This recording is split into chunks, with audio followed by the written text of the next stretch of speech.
మహారాష్ట్రలోని పూణేలో షాకింగ్ ఘటన ఒకటి వెలుగు చూసింది. రోడ్డుపై వెళ్తున్న ఓ ట్యాంకర్ అకస్మాత్తుగా ఉన్న చోటే రోడ్డులోకి కూరుకుపోయింది.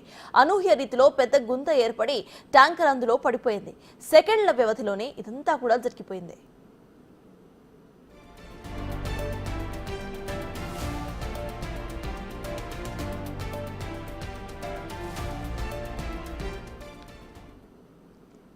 ఇక పూణే మున్సిపల్ కార్పొరేషన్ సంస్థకు చెందిన వాటర్ ట్యాంకర్ కు ఈ పరిస్థితి ఎదురైంది. ఇందుకు సంబంధించిన దృశ్యం సీసీటీవీ ఫుటేజ్ లో రికార్డ్ అయింది. రోడ్డుపై వెళ్తున్న ట్యాంకర్ ప్రభావిత ప్రాంతాన్ని దాటుతుండగా వెనుక నుంచి గుంత ఏర్పడింది. వాహనం కూడా వెనుక భాగం వైపు నుంచి లోపలికి దూసుకు వెళ్లింది.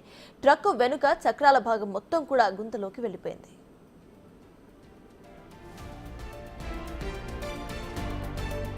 అదృష్టవశాత్తు ఈ ఘటనలో ఎవరూ కూడా గాయపడలేదని అధికారులు వెల్లడించారు.